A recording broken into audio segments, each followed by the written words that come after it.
Hey hey hey, bonjour à tous, c'est Léonie, j'espère que vous allez tous bien. Moi ça va, je ne suis plus trop malade. Euh, j'ai encore la voix qui fait des trucs bizarres, donc je suis désolée pour cette vidéo si jamais ça s'entend que je suis malade. J'espère pas, j'espère que je vais pas avoir trop de voice crack. Parce que des fois j'ai l'impression que ma voix c'est comme si j'étais en train de muer alors que c'est pas possible. Enfin bref, enfin peut-être que c'est possible, j'en sais rien. Mais j'espère pas parce que pas envie de changer de voix, c'est trop bizarre. Ensuite, cette vidéo, ce sera une vidéo Sketchbook Session. Oh, j'ai pris un accent anglais, ça un peu bizarre, bref. Du coup, j'ai enregistré une session sketchbook il y a quelques jours où j'ai essayé de me remettre au dessin. C'est pas les meilleurs dessins que j'ai fait, je sais pas si la qualité sera au rendez-vous. Mais du coup, pendant cette vidéo, vous pouvez dessiner avec moi, regarder ce que je dessine, faire autre chose, juste m'écouter parler. Bref, c'est juste une sketchbook session. Draw with me, paint with me, ce que vous voulez, sketch with me. Bref. Donc, installez-vous et c'est parti. Donc, aujourd'hui, on va parler du art block. Mais pas que, mais d'abord on va parler du art block. Le art block, qu'est-ce que c'est? J'aimerais bien définir ça comme une situation. Pas forcément, enfin peut-être une période ou une situation, je sais pas trop comment expliquer ça. Mais dans lequel tu n'arrives pas à t'exprimer ou à créer, que tu es bloqué artistiquement parlant. Ça peut être sur plein de domaines différents. Par exemple, en ce moment, moi, je suis bloquée depuis quelques temps au niveau du dessin. Alors que... Enfin, je suis pas complètement bloquée en art block complet. Genre, j'arrive plus du tout à créer, rien du tout. Parce que du coup, je trouve d'autres moyens plutôt, de créer. Comme l'écriture, le journaling. C'est pas pareil, je pense, l'écriture et le journaling, pour moi. Et il y a aussi le tricot, le crochet, le modelage. Je fais de la pâte fimo de temps en temps. Et du coup, je crée quand même, mais j'arrive pas à dessiner. Et ça peut se traduire par un manque de motivation, un manque d'idées ou plein d'autres choses qui t'empêchent de créer. Et du coup, moi, en ce moment, c'est pas que forcément... Enfin, je sais pas trop ce qui fait que je suis bloquée, mais je sais que j'y arrive pas. Et c'est problématique parce que j'ai envie quand même. Genre, j'ai envie de dessiner, j'ai envie de peindre surtout, et j'y arrive pas. Du coup, c'est assez compliqué parce que du coup, quand j'essaye, ça bloque. Et je sais pas pourquoi. Donc, il y a quelques jours, je me suis décidée à reprendre le dessin de manière pas vraiment forcée, mais un peu quand même, dans mon sketchbook que j'ai commencé en juin. Donc, ça commence à faire un bout de temps que je l'ai commencé, alors que ça faisait quelques fois où je l'ai terminé assez rapidement, mes sketchbooks. Donc là, je suis un peu, on va dire, déçue, mais sans vraiment l'être trop non plus. Parce que, en soi, avant, je les terminais vraiment rarement, mes sketchbooks. Du coup, ce sketchbook, il me traîne trop, je trouve. Et j'ai envie de le terminer. Du coup, je me suis donné un peu un défi en mode je vais le terminer avant la fin de l'année. J'ai pas réussi, bien sûr, parce qu'il me restait que 2 jours et beaucoup trop de pages. Et du coup, ça m'a un peu relancé la machine. Mais je suis quand même encore bloquée. J'arrive toujours pas à peindre. Et c'est assez compliqué. Ensuite, je me suis aussi mise à faire sous l'inspiration de Ariane, c'est dur le français. Une personne sur YouTube qui fait de l'illustration. Donc, elle est non-binaire et fait des super vidéos en anglais du coup. Je crois que elle a ouvert une chaîne francophone. Je sais pas trop si... Je sais pas si je sais plus ses pronoms. Oh, bref. Du coup, je vous mettrai en description sa chaîne. Et du coup, sous son inspiration, j'ai commencé à faire des autoportraits tous les matins, donc dans un petit carnet dédié à ça. Et je me suis lancée aussi de le faire au graphite, donc juste une mine basique dans un porte-mine. Et ça fait bientôt une semaine, je crois, même ça fait une semaine, je pense, que je dessine tous les matins ma tête. Et franchement, c'est assez fun. Je pensais pas que j'allais aimer, mais finalement, j'aime bien. Même si, franchement, me prendre en photo, c'est un peu compliqué parce que j'ai un peu du mal avec ma tête actuellement, enfin mon apparence. Et c'est en partie pour ça aussi que je le fais, pour plus me familiariser, c'est pas le mot, m'habituer à me voir et m'accepter comme je suis et pas vraiment, moins être dans le jugement de ma personne au niveau de l'apparence et plus prendre du fun et tout. Enfin, je sais pas comment expliquer, mais je pense que ça peut être utile pour ça. Et aussi, ça me permet de recommencer à dessiner régulièrement. Donc pour l'instant, j'ai tenu tous les jours sans aucune coupure pendant une semaine.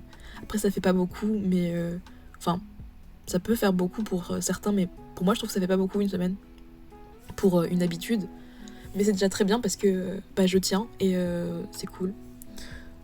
Et du coup, aussi, ça fait partie de mes challenges de l'année 2026, enfin du mois de janvier de l'année 2026. Parce que dans ma dernière vidéo, je vous ai parlé de comment est-ce que j'allais fonctionner cette année pour mes objectifs en quelque sorte.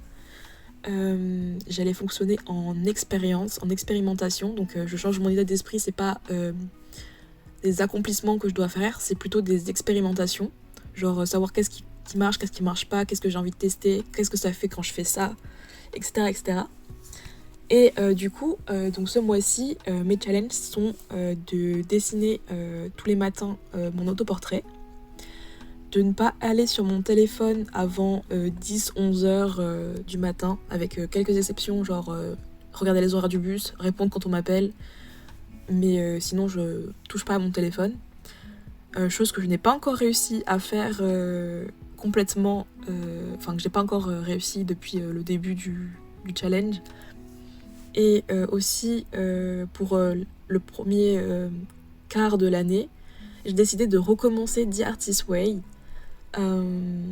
Donc cette semaine j'ai fait les pages du matin quasiment tous les jours, mais j'ai pas lu le livre. Du coup je pense que je vais commencer la première semaine, la semaine cette semaine là où vous voyez la vidéo. Donc normalement j'aurai commencé à relire le chapitre 1 pour pouvoir commencer The Artist Way correctement.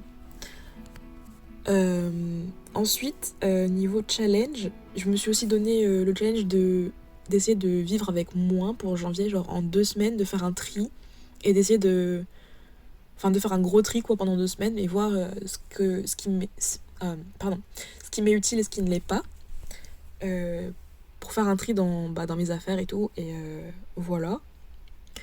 Donc ça c'est pour janvier, tous mes challenges de janvier par rapport à l'expérimentation 2026.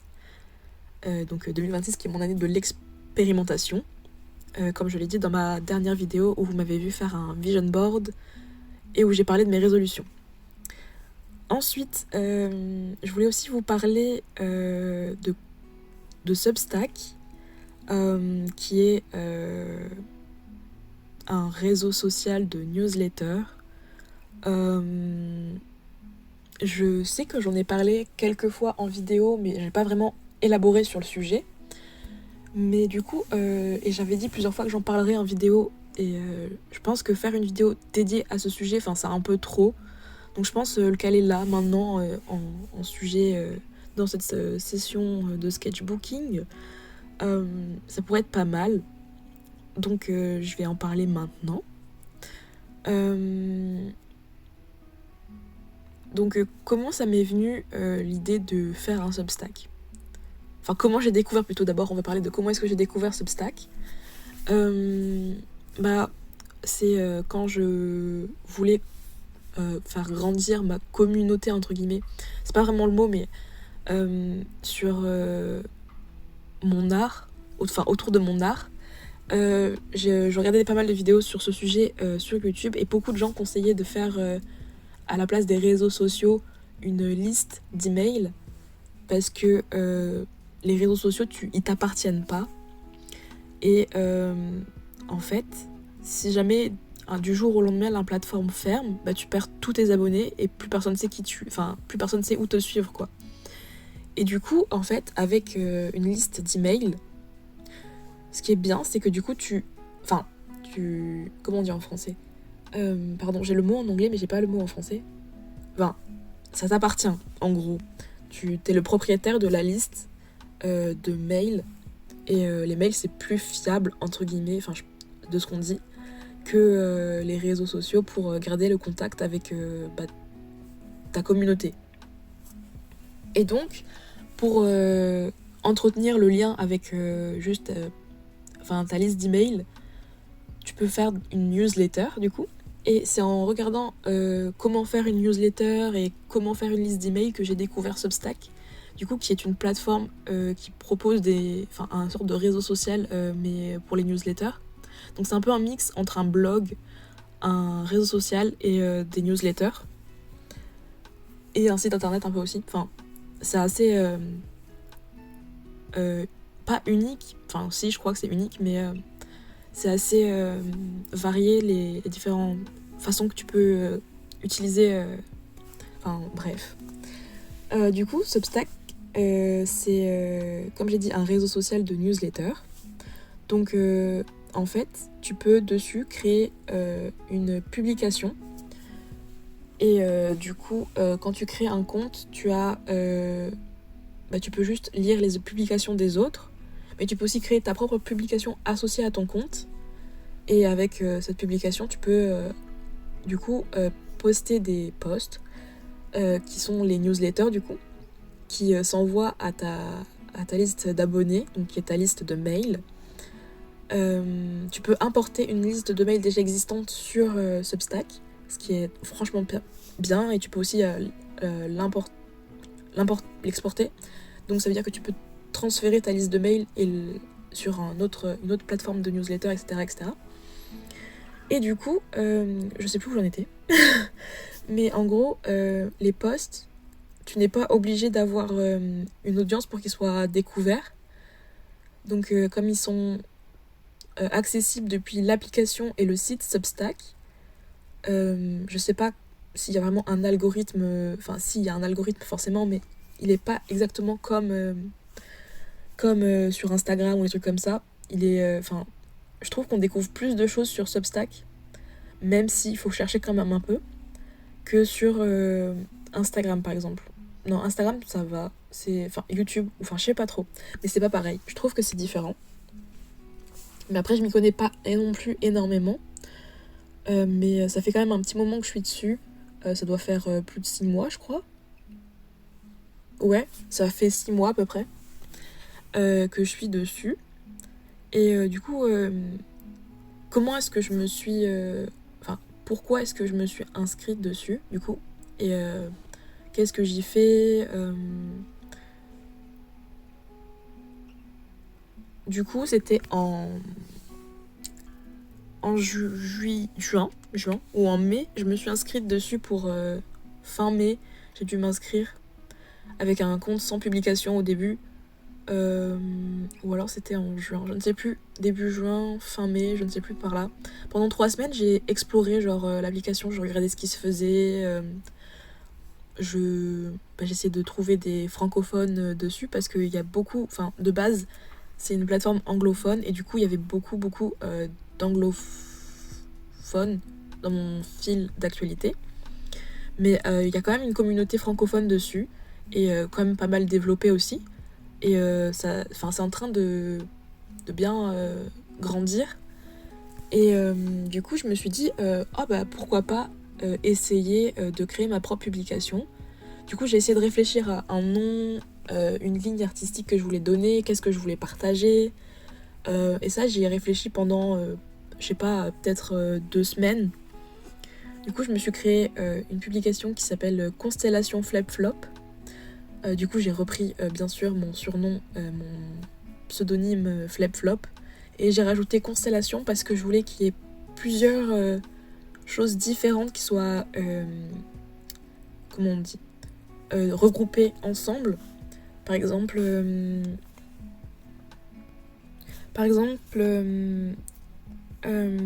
c'est différents centres d'intérêt que j'appelle du coup les étoiles, qui sont regroupés dans la constellation, et genre les postes sont en différentes catégories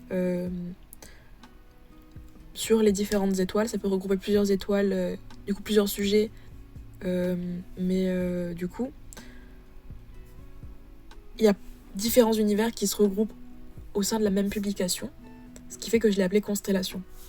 Et aussi parce que je suis complètement obsédée par l'espace, l'étoile, la lune et tout ça. Et du coup, je vous mettrai en lien dans la description mon Substack. Normalement, maintenant je le mets tout le temps là où vous pouvez me retrouver. Et du coup, il y a différents formats de posts que j'ai créés. Donc il y a les escales, qui sont le premier type de post qui a été... quand j'ai pu commencer à publier, j'ai d'abord publié un post qui me présentait, je crois. Non, qui présentait ma newsletter. Donc c'est un post de bienvenue en gros, qui explique qu'est-ce que je vais publier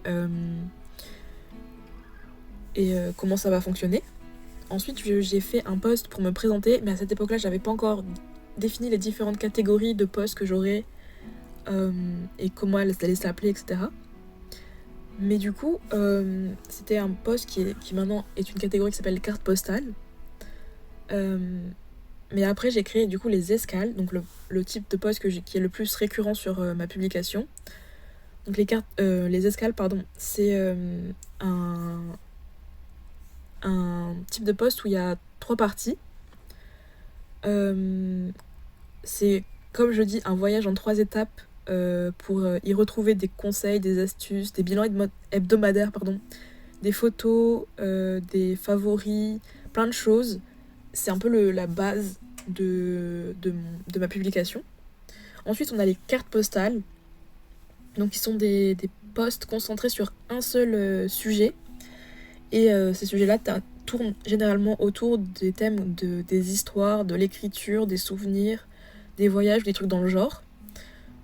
Et ensuite, j'ai créé plus récemment les expéditions, du coup, qui sont un autre type de posts qui, eux, sont plutôt... on peut explorer plusieurs sujets sur le thème des pensées, des réflexions et des questions. Genre, on suit un peu le fil de ma pensée. Et sur le papier, ça ressemble beaucoup aux cartes postales, mais en vrai, c'est complètement différent. Et pour l'instant, j'en ai fait qu'une j'ai fait qu'une expédition, mais il y en a d'autres qui sont en préparation pour plus tard. Et après, il y a le tout dernier venu format de ma publication, c'est les ovnis. Du coup, les ovnis, en fait, c'est justement le type de post un peu exceptionnel, type annonce, format différent, etc., qui ne correspond pas aux différents formats que j'ai. Et du coup, voilà. Mon jour de publication, c'est le mercredi. J'ai pas vraiment d'heure, mais je publie quasiment un mercredi sur 2. Et si vous êtes curieuse de ce que ça peut être, je vous invite à y faire un tour sur soit internet ou sur l'application. Et si vous avez des questions sur Substack, n'hésitez pas à m'en poser dans les commentaires, je pourrais y répondre avec plaisir. Du coup, c'est tout pour Substack, je pense. Je crois que j'ai tout dit ce que j'avais à dire dessus. Je crois.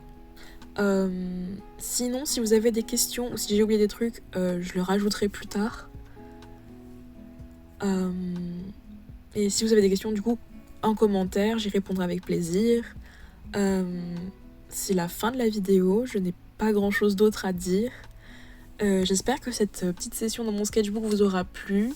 Mes dessins que j'ai faits, je suis pas hyper fière du résultat au final, mais j'aime bien parce que y a des petites idées sympas. Je vais essayer de continuer mon sketchbook et d'essayer de le terminer d'ici la fin du mois peut-être. Si vous avez des idées, des thèmes de ce que je pourrais dessiner aussi, n'hésitez pas dans les commentaires, ça pourrait m'aider. Si vous voulez suivre un peu mes actus dessins, ce sera sur Instagram ou sur Substack. Sinon, on se retrouve bientôt pour une prochaine vidéo. C'était Léonie. Bye!